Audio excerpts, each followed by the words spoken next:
This is americasdemocrats.org, the weekly netcast for stand-up Democrats. I'm your host, Jim Cuddy. Should President Obama change his mind and invoke the 14th Amendment to rid himself of troublesome debt-ceiling opponents? Economist James Galbraith says he doesn't have to invoke it. It's already part of the Constitution and ought to rule the day. Former Congressman Mike Barnes, who also served as head of the Brady campaign against gun violence, says legislative restrictions on firearms will be difficult since one political party and one House of Congress are owned by the gun lobby. And Bill Press and his guest, Politico's Reid Epstein, who says the president is spoiling for a fight over Chuck Hagel. Are you tired of Tea Party Republicans and Rush Limbaugh dominating the airwaves? Do you want the facts you won't get on Fox or even on CNN? Then stay tuned. Our sponsor, 21st Century Democrats, works hard to get everyday Democrats involved in returning our party to its roots and to success at the ballot box. Sit back and listen, then stand up and fight. And follow 21st Century Democrats on Facebook for all the latest progressive news. We're glad you can join us. Why are we in the fiscal mess we're in? Economist James Galbraith says it's because the dialogue has been, quote, hijacked by a manic obsession over budget projections that are highly unreliable, close quote. He also says it's not up to President Obama to invoke the 14th Amendment to sidestep the forthcoming debt ceiling debate. The Constitution is already clear that the debt must and will be paid. And joining us now on americasdemocrats.org, the weekly netcast for stand-up Democrats, James K. Galbraith holds the Lloyd M. Benson Jr. Chair of Government Business Relations at the Lyndon B. Johnson School of Public Affairs, the University of Texas at Austin. He is a senior scholar with the Levy Economics Institute and chair of the Board of Economists for Peace and Security, an international association of professional economists. Professor Galbraith, very nice to speak with you again on americasdemocrats.org. Always good to speak with you. The deadline for raising the U.S. debt limit, and I know this is going to cause some ire before I'm even finished with the question, but it's approaching, and there is a way to avoid another congressional showdown, and that is invoking the 14th Amendment, which says, in part, the validity of the public debt of the United States shall not be questioned. Do you think President Obama made a mistake by saying he would not invoke that provision? Well, I have to say, given what I understand the president to say, it's not clear to me that he didn't. In fact, what I think he said was that he wasn't going to negotiate on this precisely because obligations of the United States government are to be paid. The point about the Constitution, of course, it is not in the president's option to invoke it or not invoke it. He is sworn by his oath of office, which he plans to take again in just a few days, to uphold the Constitution. And the 14th Amendment is a part of the Constitution as much as any other piece. So I could be wrong about how the president plans to proceed, but it seems to me that what he was saying was that the 14th Amendment is in force, and he's not going to question it, and Congress shouldn't either. And that shall not be questioned is not something that's a specific injunction against the president. It's against the Congress, too, and against any other public officer. This is what I don't understand, is how is this even an option to how can Congress hold hostage, which is basically what it feels like, on the debt ceiling when it's, in fact, it's a constitutional amendment that says you have to pay the debt? Well, let's ask the question, what does it mean in practice if the debt ceiling is breached? I think what it means is that when you get down to the brass tacks of the matter, that the U.S. government cannot issue bonds to cover its expenditures. In other words, it cannot issue a bond in replacement of the cash that it spends to pay Social Security checks or to pay interest, for that matter, on previous debt, in which case the holders of bonds will have cash rather than bonds. And then one has to ask, what difference does that really make? Presumably, if it has some effect on the revenues of banks and others who hold the bonds, they'll be unhappy about that. But it's not obvious to me that as a practical matter, the debt ceiling, the invocation of the debt ceiling means that checks stop going out. And maybe the interpretation of the Treasury Department will be that that's the case, but it's not obvious to me that that's the case as a matter of law. or as a matter of let's say, of necessity. So let's go back and say, all right, the president is making his stand by saying, all right, I absolutely will not accept spending cuts as the price for increasing the debt limit. Is that's the right move by the president, I would assume? That is certainly the right move by the president to say, look, we're up against the debt limit. This has happened many times before. It is the obligation of the Congress to increase it, period. End of story. All right. Okay. We're speaking with James K. Galbraith, professor of economics, University of Texas at Austin. As Democrats and Republicans battle over the amount of taxes and spending cuts, does the final number really matter? I mean, isn't this really a war over ideology and policy and not necessarily dollars? Well, one of the unfortunate things about the discussion we're having on economic policy is that it has been all about deficits and about actually not the actual deficit, but the projection of the deficit into a quite distant and uncertain future. And the reality is this isn't what what our economic policy should be focused on at all. We have obviously major problems of jobs and foreclosures and many other issues that we have not adequately dealt with. And the bill should not be about cutting expenditure or raising taxes. They should be about addressing those problems. So we have a dialogue which has been hijacked, in effect, by a kind of manic obsession with budget projections, which are in themselves highly unreliable. And people really need to draw the line at a very early stage in this debate and say, no, this should not be about controlling the deficit, which is not in any event really within the power of the Congress to control. They can change the projections by altering legislation, but they can't change the way the economy is going to behave. And that is something which I think that distinction between those two things is something which has been mostly lost in the discussion so far. Now, the Federal Reserve seems to have taken it upon itself to stimulate job growth by keeping interest rates near zero. Is that a good idea? The Federal Reserve has very little power to stimulate job growth, and job growth does not respond to the Federal Reserve's policy. Interest rate near zero is something which I think is about as, I wouldn't recommend that the Federal Reserve change that policy.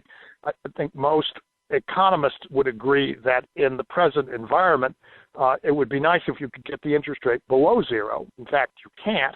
And the interest rate at zero does not necessarily mean that the Federal Reserve is stimulating. It simply means that it's gotten as low as it can actually physically get it in an environment in which housing prices are continuing to fall, businesses are not doing much investment. And if it could get it even lower, well, maybe that would have some effect. But unfortunately, less than zero is not an economic possibility for interest rates.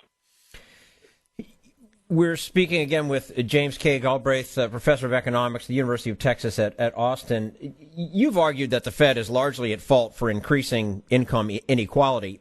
Can you explain that in terms, well, that we can easily understand? And then also, is Ben Bernanke the right guy? I'll leave aside the second half of that question. I think the functionary who runs the Federal Reserve, that the question of who that is vastly overrated.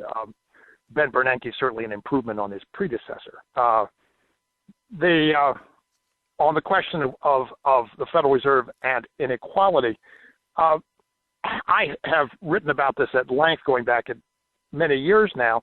I was just at the convention of the American Economic Association where I had a chance to discuss a very good paper by some economists, mostly based at the University of California at Berkeley, who'd taken another look at this question from a different data set and came to the same basic conclusion that I did years ago, which is that when you look at measured inequality in the United States, and they were looking at consumption and expenditure inequality as well as income, you find that the major increases are driven by changes in monetary policy. And there are basically two types of episodes that have done this. One is the very abrupt and massive increases in interest rates that we had in the early 1980s when Paul Volcker took it upon himself to kill inflation and to restore the dollar. And that had a terrific effect on jobs and incomes in the middle class. And the second is this type of episode that I've just been describing when the interest rate is in fact zero, but the economic conditions suggest that It wouldn't be a neutral policy unless the interest rate were somehow a good deal less than zero. So in both of these situations, you have what can be described as contractionary effects of monetary policy, and in both of these situations, income inequality, expenditure inequality tends to rise. I thought it was, as I say, a rare paper in the sense of being addressed to a question in a very sensible way and quite persuasive. Some analysts say that world markets are undergoing change and that globalization is receding somewhat. What is your take on that? Well, the U.S. trade deficit has come down somewhat since before the crisis, mainly because U.S. incomes are lower. Is the world economy becoming less globalized? I don't know what the evidence is for that. I think that that the basic tendency toward transnational patterns of production is basically the same as it always was, or has been for the last several decades. Mm-hmm. Is America on the verge of regaining some of its economic muscle? Again, I'm not sure what the evidence for that is. I'm a terrible pessimist on these matters. The major source of optimism that one hears about, particularly in my corner of the country, is natural gas, new sources of energy. But the specialists that I talk to are very cautious about that because the depletion rate on these wells is very rapid. And so what they expect is that even though we will get in the near term considerable new sources of economical energy, which can help sustain the economy for a while, this is not something which we can rely on as a long-term phenomenon. At least that is, again, the view of the geologists and energy engineers that I'm familiar with. James K. Galbraith holds the Lloyd Benson Jr. Chair of Government Business Relations at the Lyndon B. Johnson School of Public Affairs, University of Texas at Austin, Senior Scholar at the Levy Economics Institute, and Chair of the Board of Economists for Peace and Security. Professor, as always, we appreciate your time with us today on americasdemocrats.org and look forward to speaking with you again soon. My pleasure. This is americasdemocrats.org, the weekly netcast for stand-up Democrats.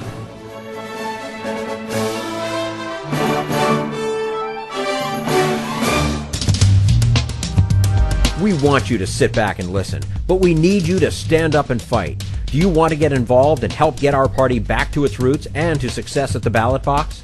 You can make your contribution to Democrats for America's Future and help us keep this show going and to elect Democrats who will stand up for democratic principles. Go to americasdemocrats.org and click on Donate at the top of the page. This is americasdemocrats.org, the weekly netcast for stand-up Democrats. Mike Barnes is a former president of the Brady campaign to prevent gun violence. He tells us it's just insanity that America allows military assault rifles to be sold. But right now, we turn to Jim Hightower, America's #1 populist, for his common sense commentary. The official theme song of President Barack Obama's 3-day inaugural ceremony and celebration should be Little Richard's classic, Slippin' and a Slidin', Peepin' and a Hidin'. A month ago, Obama himself put his inaugural committee on the slippery slope of ethical compromise by choosing to accept cash donations from corporations to pay for the festivities, which are estimated to cost in the neighborhood of $40 million. This decision went against his own principled stand just 4 years ago to reject money from these special interests. Acknowledging that his ethical backflip this year looks bad, he's tried to soften the impact by declaring that, 1, his lawyers would vet every corporate check to make sure it does not pose a conflict of interest, and 2, that every donation would be promptly posted on the inaugural committee's website for all to see.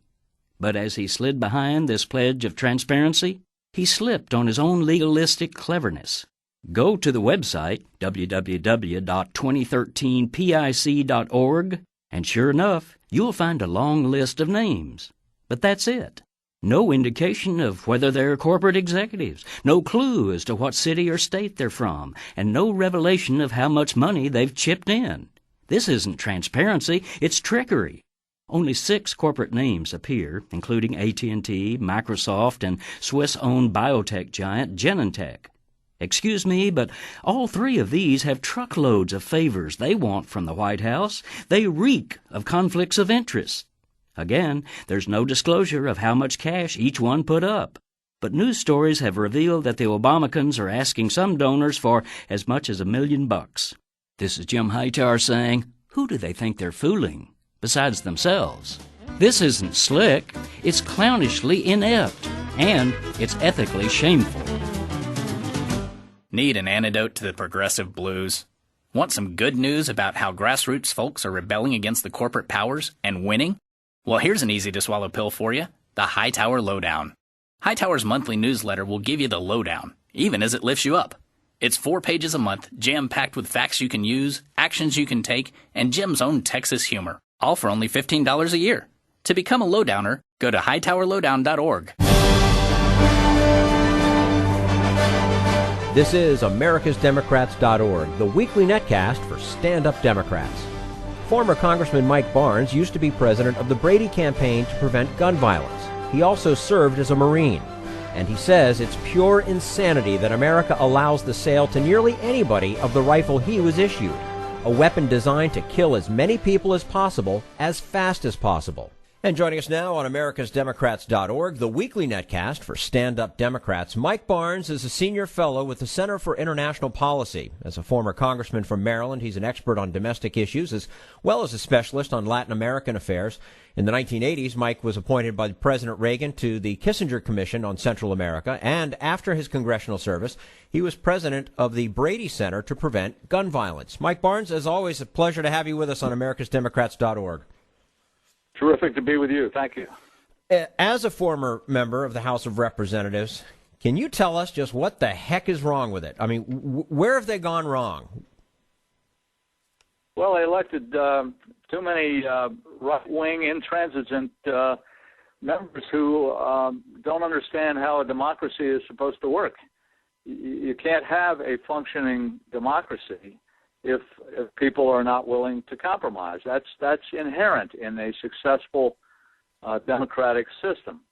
And we've got a very significant portion of the Republican conference in the House of Representatives and a chunk of them in the Senate as well who believe that they were sent to Washington not to compromise, not to make things happen, not to get the government functioning, but to gum up the works. And they've been extremely successful at it. When I served in Congress, there were maybe 1 or 2 filibusters a year in the United States Senate. Now, literally every bill is filibustered. You got to have 60 votes to pass anything. That's not a democratic system where the majority can't run the government. It's really, really unfortunate, and I think it's going to take at least 1 or 2 more election cycles where we get rid of some of these folks to get us to a system that can work effectively. Should the blame for such a dysfunctional House be placed on the practice of gerrymandering, or is it more than just that? Well, I think that is a factor. I do. I think the fact that so many members come from districts where they have no challenge from the other party, and their only concern is a challenge from within their own party in a primary. I think that is a factor in the dysfunction, but it's by no means the only one. The way we finance our campaigns is a huge problem. The power of the special interests is terrible for our democratic system, and it undermines the functioning of the Congress. So, there are a lot of factors, but gerrymandering is a problem on both sides. My state of Maryland, I'll have to say, the Democratic Party in Maryland has made it 6-2, Democrats versus Republicans, by very creative drawing of the lines, shall we say. Well put. Now, let's look at it this way. I mean, is it really that terrible to have 2 parties that have such clear differences? I mean, at least the American people know where their representatives stand. Well, no, that's not the problem. The problem is when you've got 2 parties that have very clear differences, and one party is willing to bring down the economy in order to try to achieve its ends. I served in the Congress in the time when we had Ronald Reagan in the White House, and I'll just give an example on the debt ceiling. Reagan would send us all a letter saying it would be irresponsible for us not to pay our debts. We can't default. We have to pay our debts. We're not a banana republic here in the United States. We have to pay our debts. And it would sort of gall me to vote to raise the debt ceiling because I didn't support his tax cuts. I didn't support his huge increases in defense. And that's what was driving up the debt ceiling at that time. But I realized that we got to pay our debts. We're not a country that's not going to pay what it incurred. The Congress had voted for these things. I didn't vote for a lot of it, but the Congress had, and these were the debts of the American people. And we had to pay for them. Well, now you've got a huge portion of people in the United States Congress who don't feel that it matters whether the United States is a responsible nation, and they're willing to let the economy collapse. We got to pull out some of those letters from Ronald Reagan and some of the speeches he gave about how important it was to raise the debt ceiling and remind these guys that this is not just a Democratic issue; it's an American issue. Well, and I mean, America's credit rating gets cut back to the last time we were having this discussion, and I mean, doesn't anybody learn from past experience anymore? Well, I don't. I think a good portion of them don't care. Unfortunately, I think they believe they were sent to Washington to do everything possible to undermine the government, to stop anything from happening, and they don't see a bigger picture in terms of the economy of the world and the credit rating of the United States and these other factors. They're there with a very narrow focus, and it's very unfortunate for the greater good of our nation. We're speaking with Mike Barnes, Senior Fellow with the Center for International Policy, former Congressman from Maryland. And as I also mentioned at the top of the program, Mike, you were past president of the Brady Center to Prevent Gun Violence. Presumably, you're in favor of restrictions on the purchase and use of some firearms. What ought to be done? What do we need to do with our gun laws right now? Well, there are a lot of things actually that we ought to do that make sense and that would still permit people to have firearms for hunting and personal protection. Although I would warn all our listeners that when you bring a gun into your home, it is 23 times more likely to shoot a member of your family than it is an intruder. A gun in your home is a danger to your family. And so if you have one in your home, lock it up, lock up the ammunition somewhere else. And if you've got teenagers in your house, don't have guns around. And if you've got elderly men in your house, don't have guns around. They're going to commit suicide with it. A lot of them, I mean, every day, over 80 people die from gunfire in the United States, and over a third of those are suicides. Some teenager doesn't make the basketball team and thinks life is over, so they kill themselves, or they break up with the boyfriend and they kill themselves. So that's one thing. But we ought to be treating guns like automobiles. You ought to have to get a license. You ought to have to show that you know how to handle it properly, how to store it safely before you can get a firearm. We ought to register them like we do our cars, so that if a gun is stolen and used in a crime, the law enforcement can trace it back to where it came from. And there ought to be markings on the bullets, and that's easily done, so that law enforcement again can trace the bullets back to the gun. We clearly ought to ban the private ownership of the kind of weapon that I carried as a United States Marine. This AR-15 that this fellow used up in Connecticut in Newtown to kill all those children, that's the civilian version of the weapon that I carried, the M16, which the Marines are carrying in Afghanistan today. There is zero legitimate civilian use for that weapon. It is a military weapon designed to kill as many people as possible, as fast as possible. And it's insanity that our country allows hundreds of thousands of those weapons to be in circulation. No other civilized society on earth allows people to. You can go out this afternoon and buy 10 of them. This is crazy.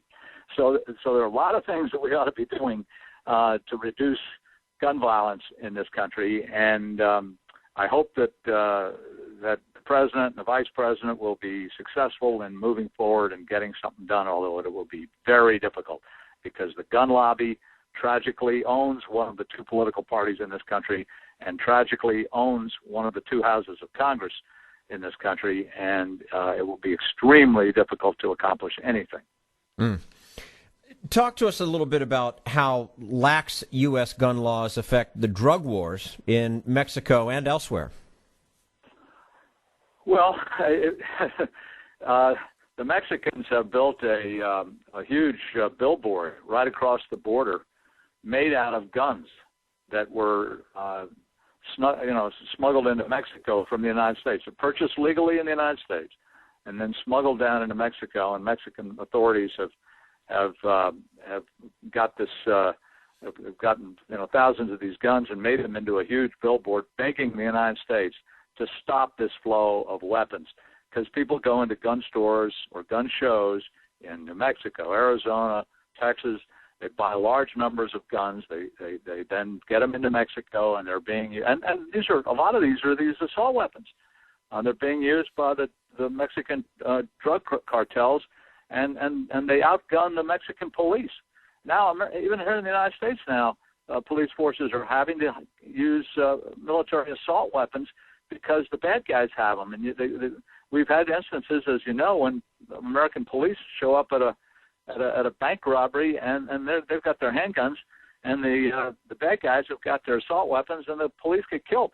So now all our police forces have to carry these things, and the Mexicans have an even worse problem because they've got the drug issue combined with this weapons issue of all these this flood of weapons from the United States, and now it's trickling down farther down from Mexico into Guatemala and Central America, down even into South America. You're finding these American weapons all over the place now that were purchased up here. All right, now before we let you go, and I'm going to completely change gears here on you, the governor of your home state, Democrat Martin O'Malley of Maryland, is starting to be mentioned as a presidential contender in 2016. Do you think it's likely he'll run? And if he does, how would you rate his chances? Well, I know that a lot of people are urging him to run. I don't know, what he's going to do. I do know he has indicated that he might look at it. I'm a big fan of Martin O'Malley. He's a very, very talented politician. You don't get elected mayor of the city of Baltimore when you grew up over in the suburbs of Washington in Rockville, Maryland, in my old congressional district in Montgomery County. It's pretty extraordinary for him to be as successful a politician as he was in Baltimore City. And then, of course, he's been elected pretty handily twice as governor of our state. And he's got a terrific legislative record on issue after issue. He's done extremely well in getting things through the legislature and achieving his goals. Most recently, the gay marriage legislation that got through the Maryland legislature. I believe it was the first. I may be wrong, but I believe it was the first state in the country where this happened that way. And maybe I'm wrong on that. But in any event, Martin O'Malley is a very talented politician and a very smart guy, and no one should ever underestimate him if he does decide to go for national office. No, O'Malley 2016 it is then. Why not? Why not? A lot of people are rooting for Hillary, and I'm a big Hillary fan too. I don't know what she'll do. She deserves a good rest here. Obviously, she's had health issues and she's had a brutal job traveling over 1 million miles as Secretary of State. We've got some great options in 2016, and we're lucky we've got 4 more years of great president, great vice president, good team. Okay. Mike Barnes, Senior Fellow with the Center for International Policy, former Congressman from Maryland. As always, Mike, thank you so much for your time with us today on americasdemocrats.org. Great to be with you. Thank you again. And we look forward to speaking with you again soon. This is americasdemocrats.org, the weekly netcast for stand-up Democrats. And we're clear. Thank you, sir, as always.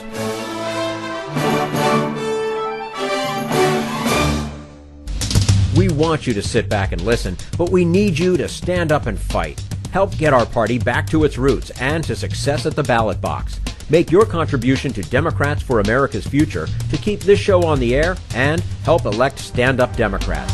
Go to americasdemocrats.org and click on Donate at the top of the page. This is americasdemocrats.org, the weekly netcast for stand-up Democrats. And now, Bill Press and his guest, Politico's Reid Epstein, who says the president is spoiling for a fight over Chuck Hagel. We lost a very gifted, talented colleague yesterday with Richard Ben Kramer, author. You got to know him. I interviewed him a couple of times from Crossfire. Wrote a wonderful, wonderful book about running for president and why people put themselves through this, called What It Takes. Yeah, what it takes is really on the Mount Rushmore of sort of 20th century American books with with The Power Broker and other masterpieces like that. It's absolutely right up there. If anyone's, I figure if people are watching or listening to the show, they're moderately interested in politics. This is a book that you should drop everything and read. It's really rich, detailed character sketches of a handful of the guys running for president in 1988, Bob Dole, Gephardt, and George H.W. Bush. Mm-hmm. And the book stands up. It stands the test of time, and it's really something that doesn't happen anymore because of both attention spans and sort of campaigns that are more driven by the campaigns and less by reporters. Yeah. Read All the King's Men and What It Takes, and you've got your political... That's right. All the political wisdom you need, almost, in those two books. Historic ceremony, historic announcement, a historic event at the White House yesterday with Chuck Hagel and John Brennan. And I was talking to Dana Milbank on the way in, Reid, into the ceremony. And as Dana pointed out, the difference here between President Obama's resolve on Chuck Hagel and lack of resolve on Susan Rice is pretty clear, isn't it? I mean, he's going to fight for Hagel. It seems like... and Brennan. Like the president and the White House are really spoiling for a fight. Mm-hmm. They let Rice sort of twist in the wind and then step aside. Right. But with Hagel, they're not bowing to some of the loud objections, in part because the White House feels that the objections to her are not widespread, that it's a vocal few who are making noise about her, about him, excuse me. Yeah. But ultimately that he'll be confirmed, and like Max Cleland said over the weekend that these senators are not going to look a decorated combat war veteran in the eye and vote against him. It would be hard, particularly for Republicans, to do. No? It would, especially somebody who is, at least in name, still a Republican, even though by actions he's sort of moved away from party orthodoxy. He didn't endorse a candidate in the 2008 campaign, even though he had been a co-chairman of McCain's 2000 presidential campaign. Mm-hmm. Mm-hmm. He endorsed Democrats for the Senate in 2010 and 2012. He endorsed Bob Kerry in Nebraska. He endorsed Joe Sestak in Pennsylvania in 2010. And so he's not somebody who not only has not been lockstep with Republicans, but has gone so far as endorsing Democrats in some cases. And so that's really what makes a lot of Republicans like John McCain mad, is that he's almost an apostate in some of their eyes. I was watching CBS News last night. Major Garrett reported one of the hits on Senator Hagel is that he is not supportive enough of Israel, even though his voting record, he's voted many, many times in support of Israel. But apparently, I forget, I'm paraphrasing, but at one point he said, as a United States Senator, my duty is to represent the people of the United States, not the people of Israel. I think what he said, I'm the senator from Nebraska, not the senator from Israel. Yeah, right, exactly. Now, that's his job, isn't it? I mean, it seems to me, any senator who says, my job is to represent the people of Israel, not the people of New York or not the people of California, is a traitor. Right. If he had said, I'm the senator from Nebraska, not the senator from Italy or France or England, nobody would, it wouldn't have been a thing. And the other line that really makes people angry is in a 2006 interview, sort of in talking about the power of AIPAC, the big Israel lobby, he referred to it as the Jewish lobby, and that sort incorrectly, and Israeli lobby would have been accurate. and that really makes people angry, and it's difficult once you start moving into sort of religious commentary like that. You make a lot of people upset. That was a mistake, clearly. But the New York Times points out this morning that Dick Cheney frequently used the phrase "the Jewish lobby." No flap about it. The Washington Times, the conservative publication, newspaper for the district, uses the phrase "the Jewish lobby." Nobody raised But it plays into this other sort of idea about President Obama that's out there, that he's soft on Israel, and it's anyone who both Hagel and the president have run into this problem politically.